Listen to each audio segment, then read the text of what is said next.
ఈ బయ్యాస్ అని యాదవ్ అనే కాదు చాలామంది ఉన్నారు ఈ కైండ్ ఆఫ్ బ్యాచ్. వీళ్ళందరూ ఏంటంటే బెట్టింగ్ యాప్స్‌ని చాలా అగ్రెసివ్‌గా ప్రమోట్ చేస్తుంటారు. ఎట్లా అంటే తాము వెళ్ళినటువంటి రూమ్ నిండా డబ్బున్నట్టు, ఆ రూమ్ నిండా ఉన్న డబ్బుల్ని ఆ యాప్ ద్వారా తాము సంపాదించినట్టు.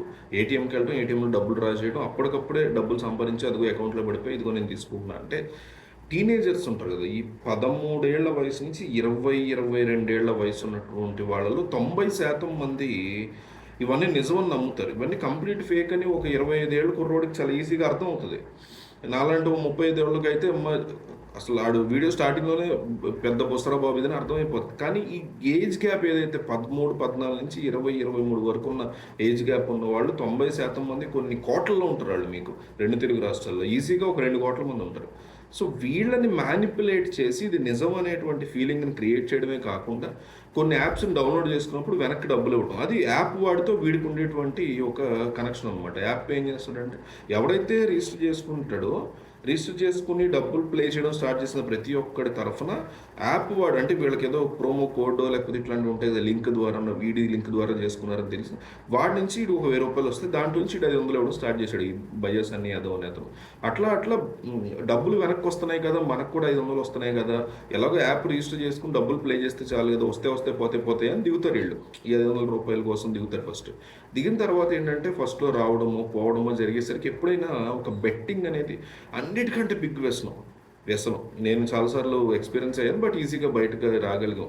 మనం స్టార్ట్ చేసిందే 25 ఏళ్ల తర్వాత కాబట్టి ఎందుకు వస్తాయో తెలుసు కాబట్టి నేను Bet365లో అప్పుడప్పుడు ట్రై చేసేవాడిని. నేను వేసేవాడిని, ప్రమోట్ చేయడం కాదు. నేను జస్ట్ చూసేవాడిని అంతే.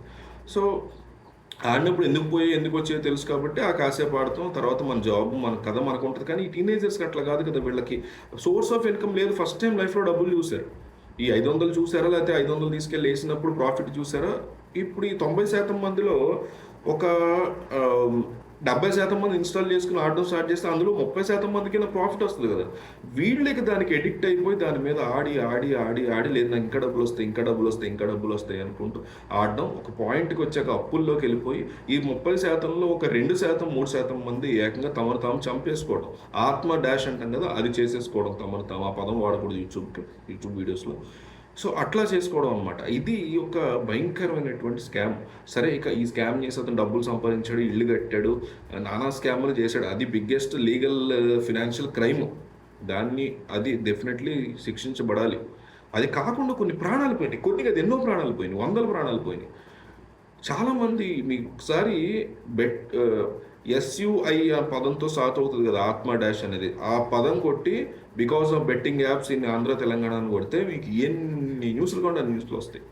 సో, అంత దారుణమైనటువంటి ఈ బెట్టింగ్ యాప్స్ విషయాన్ని సజ్జనార్ గాని, ఇతను గాని, అన్వేష్ గాని అన్వేష్ ఎప్పటినుంచో క్రిటిసైజ్ చేస్తున్నాడు. ఈ రకమైనటువంటి బెట్టింగ్ యాప్స్‌ని ప్రమోట్ చేయొద్దని ఎప్పటినుంచో చెప్తున్నాడు. ఫస్ట్ నుంచి చెప్తున్నాడు మనోడే. విక్రమాదిత్య అని ఒక బయ్యస్ అని అది ఇలాంటి వాళ్ళందరూ చేస్తున్నారు. దీన్ని అసలు యాక్సెప్ట్ చేయొద్దని ఎప్పటినుంచో మొత్తుకుంటున్నాడు. డౌట్ లేకుండా అన్వేష్‌లో కూడా ఎన్నో రకాల బొక్కలు ఉండొచ్చు గానీ, అది మనం అత ఇష్యూ వచ్చినప్పుడు మనం మాట్లాడుకుందాం గానీ, ప్రతి ఒక్కళ్ళలో ఉంటాయి. మీలో ఉంటాయి, నాలో ఉంటాయి, అన్వేష్‌లో ఉంటాయి, బయ్యస్ అని యాదవ్‌లో ఉంటాయి. ఈ లెవెలు, దాని డిగ్రీ, దాని సందర్భం బట్టి కూడా ఉంటది. సో, ఇది బయ్యస్ అని యాదవ్ సంబంధించిన ఇష్యూ. దీని మీద ఒక అవేర్‌నెస్ వీడియో కోసం సజ్జనార్ అండ్ ఈయన కూడా మాట్లాడుకోవడం జరిగింది. సో, ఇది బేసిక్‌గా చాలామంది అడుగుతున్నారు కాబట్టి వీడియో చేయడం.